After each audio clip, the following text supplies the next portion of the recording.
Today I'm imagining myself as one of the Israelites, one of that great crowd of up to 1 million people that had come out of Egypt and were moving slowly towards the promised land. And they eventually came to Sinai. That's the mountain right behind me here, also known as Mount Horeb. And it's on Sinai that Moses went up the mountain and met with God. It's on Sinai. It's the one place where God actually wrote himself on those tablets of stone and presented them to Moses to bring down and to share with the people. And so this is a very powerful, very meaningful place to be.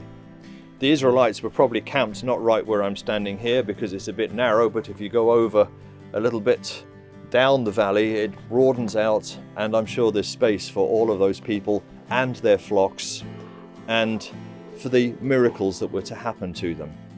But you maybe wonder, why did God give the 10 Commandments at that very moment? We'd gone all the way from Genesis 3, when sin came into the world, up until now, without the need for commandments. There was natural law, there were issues that went on, there was clearly sin and repentance and the need. But here in Sinai, the people have come out of slavery. They have had 400 years, much of that time where they can't do what they want to do themselves, and while they have still worshipped the God of heaven, they have also been pushed towards all sorts of other directions. And in Egypt you will find there is a God for everything. You can worship a dung beetle, you can worship the sun, you can worship cats, and everything in between, the crocodiles in the river, everything is something to worship. And God wants his people to know that he is the one true God. He is the special God. He is the God of Israel, the God of creation, the God of everything. And so he says in Exodus chapter 20, "I am the Lord your God, who brought you out of the land of Egypt and out of the house of slavery. You are to have no other gods before me." And I think that's a very natural sequence.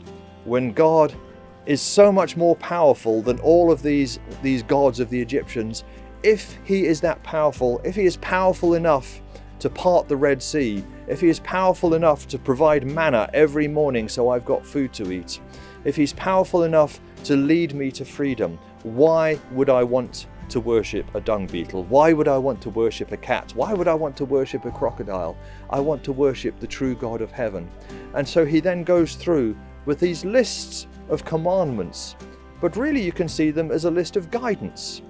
Why would I bow down to a graven image when I can worship the God of heaven?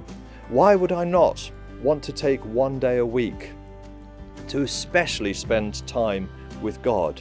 It's wonderful here in this monastery that you specially spend time with God every day, and they have periods of quiet meditation, and I think it's great. For those of us that live in this fascinating world of technology, I have my phone here. It's totally useless. I can't contact my family because I have no internet.